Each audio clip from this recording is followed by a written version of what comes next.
আসসালামু আলাইকুম। আশা করি সবাই ভালো আছেন। আলহামদুলিল্লাহ। আজকে শেয়ার করব খুবই ইউনিক একটা পুডিং রেসিপি, লিচুর পুডিং।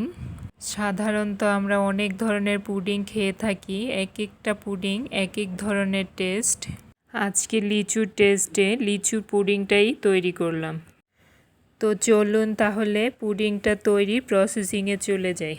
আমি এখানে কিছু লিচু নিয়েছি খোসা ফেলে। এখন লিচুগুলোর বিচি ফেলে নিব। সবগুলো লিচু এভাবে খোসা ইভেন বিচি ফেলে নিয়ে নিলাম। এখন এই লিচুগুলোকে আমি ব্লেন্ড করে নিব। সবগুলো লিচু ব্লেন্ডারের জাগে নিয়ে নিলাম। হয়ে গেছে আমার ব্লেন্ড করা। এখন আমি এগুলোকে একটা স্ট্রেনারে নিয়ে চেলে নিব। এই স্ট্রেনারটা দিয়ে চেলে পিউরিটা নিয়ে নিব। লিচুগুলো ব্লেন্ড করার সময় কোনো পানি দিই নাই, বাট পিউরিটা পড়তে একটু সময় লেগেছে। বাকি যতটুকু আছে এগুলো ফেলে দিব। সব মিলে আমার এতটুকু পিউরি হয়েছে। এখন একটা পাতিল নিয়েছি, এখানে আমি 1 কাপ পরিমাণ লিচুর পিউরি নিব। হাফ কাপ পরিমাণ ঘন দুধ নিয়েছি। দুধটা গরুর দুধ ছিল, তার মধ্যে আমি 3 চামচ পরিমাণ মিল্ক পাউডার মিশিয়েছি। এখন 3 চামচ চিনি অ্যাড করলাম। হাফ চামচ আগার আগার পাউডার অ্যাড করলাম। হ্যান্ড উইস্কটা দিয়ে মিশিয়ে নিলাম। এখন 10 মিনিট এভাবে নাড়ানোর উপর রেখে রান্না করে নেব। 10 মিনিট রান্না করার পর পিউরিটা অনেকটাই ঘন হয়ে গেছে। এখন চুলাটা অফ করে দিয়ে জেলিটা একটা প্লেটে সেট করে নিয়ে নিলাম।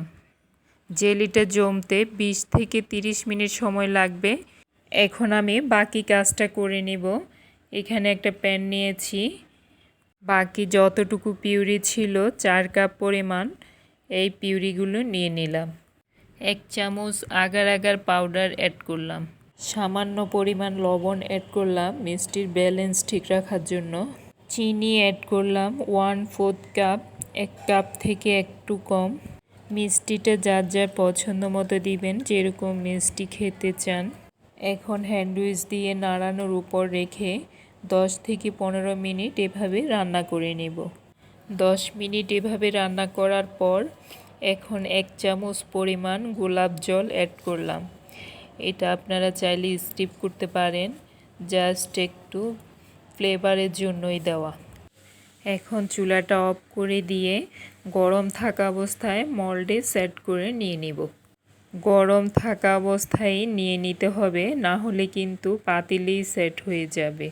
আমি এই মোল্ডে ঢেলে নিয়ে নিলাম। আর একটু পিউরি রয়ে গেল। এখন এগুলো ছোট কেকের 2টি মোল্ডে নিয়ে নিলাম।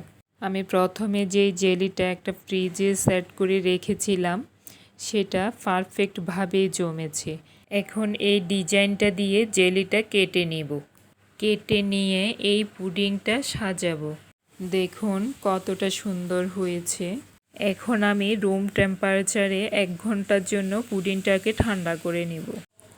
1 ঘন্টা পর 30 মিনিটের জন্য নর্মাল ফ্রিজে রেখে ঠান্ডা করে 1.5 ঘন্টা পর পুডিংটা বের করে নিয়েছি। অনেক সুন্দর হয়ে জমেছে পুডিং। এখন আমি পুডিংটা মোল্ড আউট করে নিব। একটা নাইফ দিয়ে চারপাশ উঠিয়ে নিলাম। খুব সহজে মোল্ড আউট হয়েছে। দেখুন কতটা সুন্দর ইভেন লোভনীয় হয়েছে। খেতে কিন্তু অসাধারণ টেস্ট হয়েছে। গরমে একদম প্রাণ শান্তি করার মতো একটা পুডিং রেসিপি। আশা করছি ভিডিওটি ভালো লেগেছে। ভালো লেগে থাকলে আমার চ্যানেলটা সাবস্ক্রাইব করার অনুরোধ রইল। সাথে একটা লাইক কমেন্ট করে চ্যানেলের সাথে থাকবেন, যাতে নতুন নতুন ভিডিওগুলো সহজে পেয়ে যান। আর যারা সাবস্ক্রাইব করেছেন তাদেরকে অসংখ্য ধন্যবাদ। সবাই ভালো থাকবেন। আল্লাহ হাফেজ।